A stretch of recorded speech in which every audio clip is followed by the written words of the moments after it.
Yo, check! Bus kakaiba to Welcome back sa... Number 1. Welcome back sa number 1 male podcast sa buong Southeast Asia. Soon sa buong mundo. Anti-support social club. Let's go. Iba ka pala matraffic at mapagod, pre. Yung diction mo tumitindi, Anti-support, so, no? Grabe yung traffic, pre. Ano ngayon? Ni-record namin to Thursday. Umalis ako sa bahay, 7:30. Nakarating ako dito sa sukat, 9 na. Nag-SLEX pa ako nun, sobrang traffic, pare. Sobrang traffic. Dahil traffic siya, nagpapandesal siya. Ang sarap po. Usually, pare, 30 minutes ng biyahe ko rito. Kaya, alam ko na yun, 7:30. Alis ako, mga 8:10, 8:05, nandito na ako sa Nahingit nga ako dito. Kunyari, Thursday kami, di ba? Usapan na yan, Thursday. Ako gigising ako naka-alarm ako ng 3:37.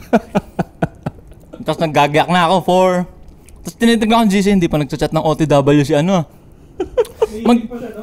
AM, magchat siya ng OTW 7:30. Tang inang sarap ng buhay. Tapos ako, pero natutuwa ako, pre, kasi kunyari, dumaandar na ako. Putang ina, pinanis ko yung Pinanis ko yung katamaran na taglay ng...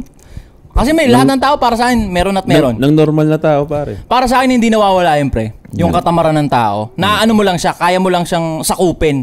Napapanisin mo lang siya. Pag umaandar na ako sa NLEX na, putang ina, pinanis ko yung ko. Kasi kunyari, nag-a-alarm ako. Putang ina, gaganon yung cellphone ko lang. Nagaganon ako Tapos si Wada na huy, tang ina mo, yung alarm mo. Nagigising na ako. Alam mo yung Totoo. Speaking of katamaran, alam niyo yung 5-second rule para malabanan mo yung pagbangon mo sa katamaran? Paano yun? Sige, explain mo nga yun, pre. Bumilang ka ng 5 second at the same time, every 1 second, dapat may kinikilos ka na hanggang sa makabangon ka. Sundin mo na sundin lagi yun, maumpisa mo lagi yung araw mo, mas mabilis. Kumbaga parang 1 seconds, tagilid ka, 2 seconds, upo ka.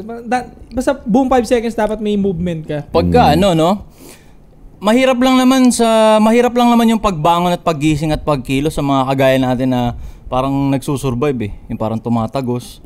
No? Pero sure ako kung anak tayo ng mga contractor ng DPWH, ang galing! Diba? Galing naman! Ang ganda naman ng pasok. Tangin na pure freestyle, no? Kung anak tayo, kaya ipamangkin lang kamag-anak ng... Pero bago yan, pare, may may nagtatanong, pare, ano daw pangalan mo muna? So isa daw, General ng Soy Army. At ang puso ko nandun sa flood control issue. Pareho tayo, nandun din ako, pare. Josh on point, bro, sa lahat ng social media. Mga perfumes ko, pare, available sa mga shops. Ayun. So, yung puso ko din nandun sa flood control, pupuin ng ina. Mainly sa TikTok na bibili ano naman, no? TikTok, pare, Shopee. Mamaya sa akin yan, pre. Binigay na ba sa'yo? Nabalik na sa'yo? Nabalik na ba sa'yo? Parang kinuha. Alam mo naman, mga niga, mabalik tayo. Nalilikot yung kamay. Alam nyo ba sa Amerika, 15% lang ang niga, pero sila yung may mataas na crime rate? Mare-racist tayo niya. May mga manonood. So fucking what? Tangin na nung linggo, nag-late night ride Tagaytay kaming 3. Tapos parang inumaga na kami. Defensive. Inumaga na kami ngayon. Pa-cool down muna ako dito kasi bulaan pa ako Ngayon si Gago, tulog ka muna dyan. Ganon siya ng ganon sa akin, pre. Tulog ka muna dyan. Hindi ko naman nilalak yun sa akin pag nandyan sa tapat nila Sige, tulog ka muna dyan. Kulang lang sa pakin ako, tulog ka muna! Ngayon natulog ako, puta, binaba ko yung guard ko. Si Eko, chinik na lahat ng gamit, nandito na Puta, pag baba ko sa bahay, putang ina, ba't may yung mic, pre? Imagine yung mic nandun, hindi naman nilabas yun. Andun yung mic, andun yung pabango. Putang ina, shit. Ang ginawang effort ko naman para Sabi ko, tarantado talaga yung hapon na yun. Parang ikaw, parang tinatrap ka na nung may madala ka, para. Parang makukontent ka na naman Salamat ka, busy ako. Anyway. Busy kasi ako this past few days Anyway, mabalik tayo dun sa mga putang inang yan, no? Sana. Alala ka muna, pre. Nababadrip ako Ato, class S, supremo ng mga liti mong classes na pangit. Tas nag-upload na ako ng mga 2 reels dyan tungkol dyan sa DPWH shit na yan. Tas comment ko, diba, sa naperahan pag nawala ako, di na ako nag-upload agad. Hanapin nyo ako, please. Diba, naalala nyo, bago pumutok yan, sinabi ko na sa inyo yan. Na Oo nga, bro, eh. may ano ko. 70%, Mm. sakto nga yung sinabi ko lahat eh. 70%. Oo, talaga, no? Totoo nga yung sinabi. 70% nagpa-PowerPoint pa yung mga siraulo para nakawin yung 70%. Tama lahat ang sinabi ko. Hindi pre. naman makapagnakaw. Real talk. Tanga pre, pag tanga, di naman makapagnakaw ng ganong kalaki. Kaya sure matatalino yung mga yan. Real talk yung sinabi mo na tropa mo, si Bossing. Shoutout sa'yo. Baka hindi na natin makita si Bossing kasi in-spill niya, bro. 30% yung talagang ina-apply lang. Tapos ang sagot mo pa nga nun, kaya pala sa eskwelahan. Alam ko gumanong ka nun, kaya pala sa eskwelahan. Ganyan-ganyan. Kaya yung mga Kulang-kulang. chip na hindi aircon. Pwede naman eh. Ba't ba lagi sasabihin na pag public school hindi aircon? Pwede naman ah. Kaya naman. Kaso kulang na budget eh. Nakubra na eh. Tangina, electric fan nga dapat nasa budget na yun eh. Tayo pa bumibili sa public school, di ba? Nag-aambagan ng putang ina. Mga nanay natin, di ba? Ito pa masama pre. Makikita mo yung public school, walang aircon. No? Pero yung mga anak ng mga Ayan. contractor pare. Kasi alam na naman yung yung issue sa contractor, but ang trending kasi na issue ngayon pare is na aalungkat ngayon yung lifestyle ng mga anak ng mga contractor na to pare. So hindi na siguro okay na magpangalan, but you know what it is, nandiyan na yun sa TikTok. Nilist pa nila pare. Galit na galit yung mga tao, bro. Ang term doon ng mga taong bayan ngayon, ito yung mga scholar natin, mga dalaga no. Matatawa ko sa isang comment pare, makat ko lang ngayon. Yung babae, ang ganda ng kwarto niya pre, sobrang lavish, nandun lahat ng mga Gucci, Louis Vuitton. Yung mga comments sa kanya nakakatawa eh. Kwarto ko din yan eh, dapat nandyan din ako eh. Ganda ng kwarto natin. Ganda ng kwarto natin. Grabe Gigising pa ako ng 5 AM para mabilang ka ng bag ulit. Tsaka nakita ko yun bro, hindi lang Louis Vuitton, meron pa siyang mga statue na art doon. Statue na art na parang yung hindi mo makikita mo lang sa museum pero nasa kwarto lang ng Sa isang mata nyo pre, bata. ito sa mata nyo. Halimbawa, ulul yung parents nila. O, di ba? Ano nga, nakatie up sa DPWH, tapos may mga kahayupan na pinagagawa. Tapos kumubra ng malaking pera. Ngayon, bilang mga anak na tinatamasa nila yung pera ng parents nila, sa tingin nyo, damay ba sila sa asunto? Bad trip ba talaga? Naka-bad trip po, pero damay ba sila sa atraso? Siguro, kung 18 pataas na sila. Hindi, halimbawa, kumbaga sa pagtira ng tao, diba, kunyari, mga anak. Tapos yung mga anak, di naman nila alam na, blood money pala yan, dirty money pala yan. Eto nga, kung sinasilent mo sana muna yung phone mo para hindi tumutunog. Utangin na kasi, nakaka-distract.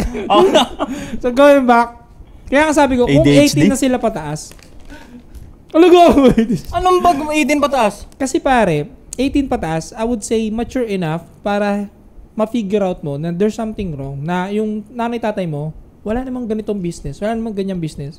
Bakit palong-palo kayo? Bakit may eroplano pa kayo? Hindi, may business nga. Mga ano sila, ano ba yun? Engineering firm, construction firm. Di ba? Mga contractor nga eh. Anong But business still- ng parents mo? May mga engineering firm kami. But still, hindi mo siya makikita ang makakabili ng eroplano. Totoo.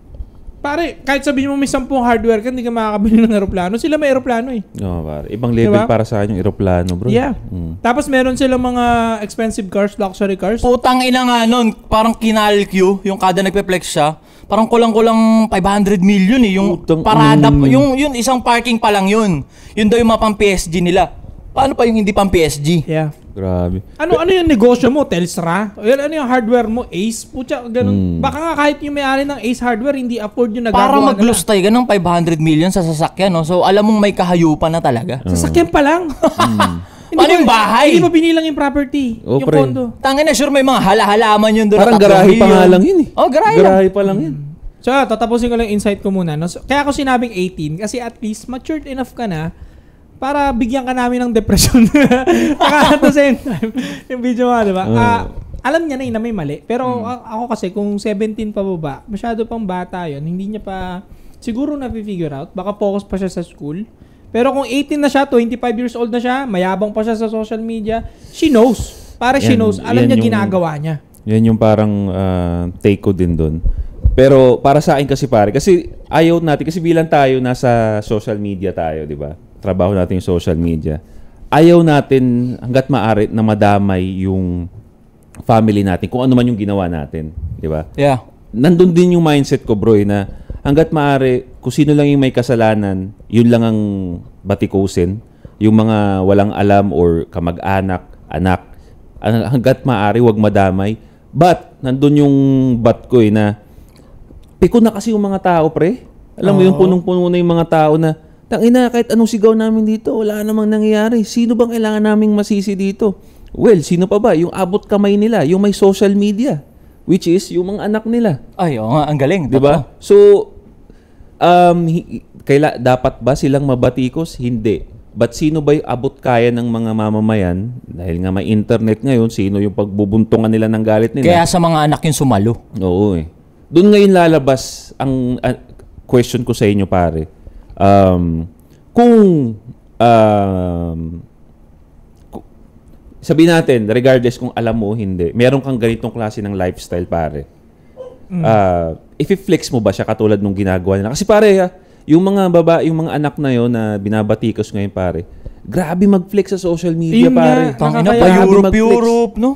Meron pa Nakakaya siyang, mo. may nakita pa akong bro, post niyan, finlex pa niya. May 37th country. Ibig sabihin, pang 37 niya ng Putang ina vacation mo! niya. Di ba ako nakapag-Boracay eh? Lintik Di ba, yung pare? kinakaltas na tax, di ba ako nakapag-Boracay? Putang ina mo, tas ikaw pang 37 na bansa mo na, ulul! Ina mo. Pare, so, sa inyo ba, bro? Ano ba sa tingin ninyo? Kung kayo may ganung kayamanan, tapos nalaman ninyo na ganito pala yung ginagawa Blood ng parents money, ninyo, yeah? may gusto mo pa bang i-flex yun? Gusto mo pa bang ipagmalaki yun, pare? Ikaw. Sa akin, kunyari, hindi ako tanga. Diba, hindi ako tanga. Nakakakutob na ako na, tangina, dahil pera ni mom and dad Kalalaman eh. May makakutob ka, tangina. Lalo ngayon, ang tatalino ng mga bagong milenyo ngayon, pre.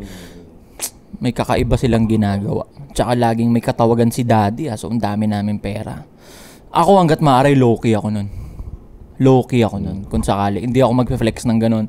Pero tignan nyo, yung mga nagpe-flex, pre, anak na babae. Kasi nga, bobo mga babae.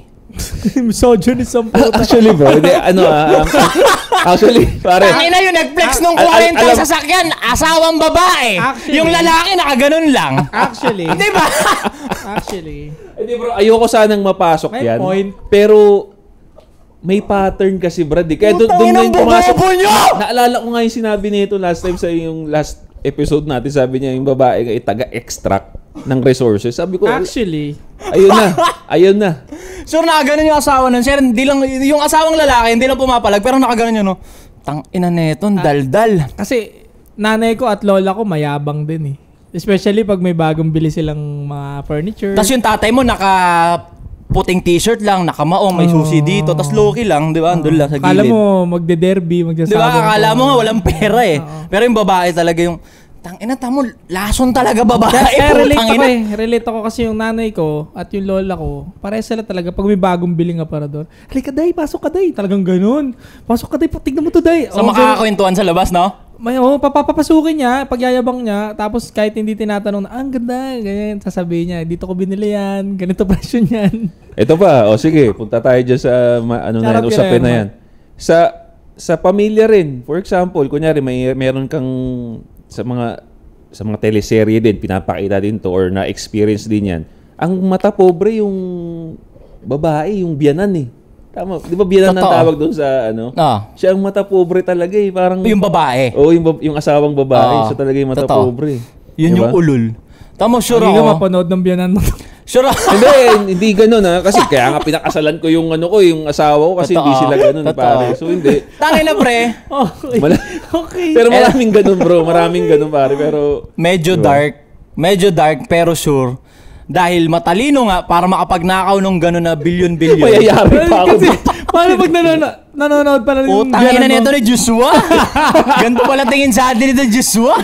Ang bait-bait ko sa... Bait Ano ng pag- Wala biyanan lang ko. yung Joshua to. Paano pag napanood ka Pag ng kumain ka biyanan doon sa kanila, nakadabog Hindi na sila ako. yun. Kumain na kayo. Pak! Hindi sila yun pare. The fact na may pinakasalan ko yan. Nasala ko na yan. Hindi Yes, ganun, sir. malabo. Alam nila yan pare. Paano pag kumain siya doon sa biyanan niya? Ha?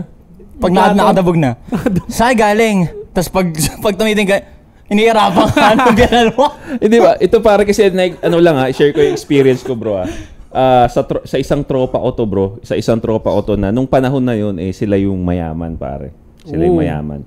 Hindi ko wala akong i-specify, basta nagtatrabaho sa ibang bansa yung nanay, pare. Okay. Pag kumakain kami ng tropa doon, dahil nga gusto nung anak niya na mayaman na i-invite kami doon, wala siyang kalaro, kami gusto niyang kalaro. So, every time nakakain kami, pare, hiwalay yung pagkain namin. Kami toyo, yung sa anak niya, fried chicken. Kunyari Kasi ang gumawa nun yung nanay. Oo nga. Kasi kung yung tatay, sige nga. Kasi ganito pre, ito, real talk.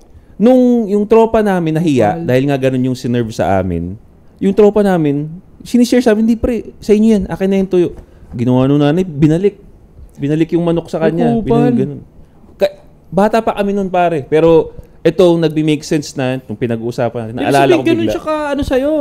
Tumatak sa'yo kasi bata ka pa. Oo, pre. Pero Ganun kami kalaso, siguro no? dalawa kaming tropa nun. Nandun, tas yung anak niya. Ganun ginawa sa amin, pare. So, ayan, ito pinag-usapan natin, pumasok sa isip ko ulit. Sabi ko, talagang parang nagre-real talk ngayon. Na Laso parang, ng babae. Pero ibabalik ni God yun kung saan lang sila nararapat. bahala na. Wala ako doon. Nakapag-move na. Sobrang perfect game plan yon na sure lalaki ang may pasimuno nun, yung kung paano makakapag conceptualize, paano makakapagnakaw ng billion-billion through government project. Pero ang makakapagyabang is Babae. Sure bad trip yun yung mga lalaki na, putang ina. Sabing, itikom ang bibig! Putang ina pa, interview pa! ano reaksyon ng mga ibang kurakot? Putang ina, malaga na sila. Putang ina na ito, madadamay tayo dyan. Sure yung mag-asawa na yon, yung mga friend nun, nag-unsend na ng mga message Pinag-unfriend na yun Di ko tropa yung putang inong mag-asawa na yun Ang bobo talaga ni Mare! Yung mga lalaki dun, no? Galit na galit yun, no? Putang ina, sure. Mga babae talaga, mga ganun nun. Tas yung mga nag-flex, di ba? Ito real talk. Baka sabihin nyo, tang ina nyo, narcissist, misogynist. Tang ina, woman hater. Totoo naman babae yung nag-flex. Kaya nagkanda leche-leche yung... Kabubon. Masarap sana buhay noon, ng mga ulul na yun. Di ba? Pero ngayon, dahil mga babae, tanga, binigyan nyo kami ng gateway.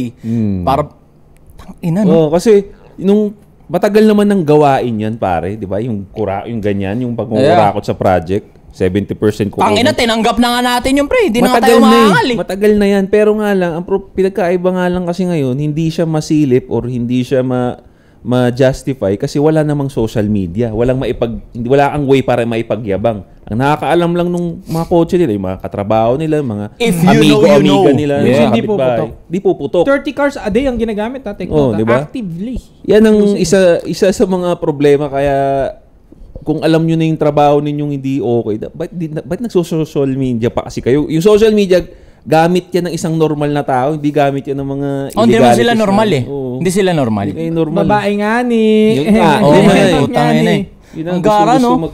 Sure yung mga pamangkin na lalaki nun or anak na lalaki nung mga demonyong contractor na nakatype sa government, tangina, sure, ano lang ito, matambay ng naka-sports car, tas quiet lang sila, no? Kape-kape. Wala kang pinagkaiba yan sa Samson and Delilah. Kumbaga si Delilah nga yung nagpahamak kay Samson, di ba? Paano? I-detalye mo nga yun. Lahat nung strength ni Samson kasi tinuro ni Delilah. Inalam niya, di ba? So alam niya. Parang for example, isang ngayon sa mga nangyayari, alam niya lahat ng kayamanan ng lalaki, finlex niya, di ba? Parang ganun din si Delilah, ginawa niya kay Samson Alam ni Delilah yung power ni Samson na nagbumula sa buhok. 'Di ba? So sinuplong niya rin tapos ginupitan ng buhok si Samson. Wala na siyang power, wala na siyang strength. Nahuli siya. Wala na ito real talk Kunyari may mapanagot doon. Hindi na mababalik yung pera Wala naman na tayong magagawa talaga. Wala na. Yung pera, di na mababalik yan. Siguro pag may naasunto, siguro parang sakripisyo na lang yun para matapos lang yung usapan. Yung pera di na mababalik. Pero sobrang gandang lesson ito para sa mga lalaki na pinapalupit natin sila, na humahasel, ini-establish yung sarili, resources, lahat, all in all. Na, tangina, kailangan yung pumili ng babaeng hindi tanga.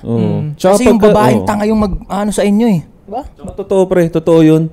Tsaka, kung sakali man na minsan kasi hindi pa mailalabas ng babae yung tunay niyang ugali. Katulad nung sinabi mo last time na gustong-gusto ko yun Yung pera i-amplify lang kung sino ka.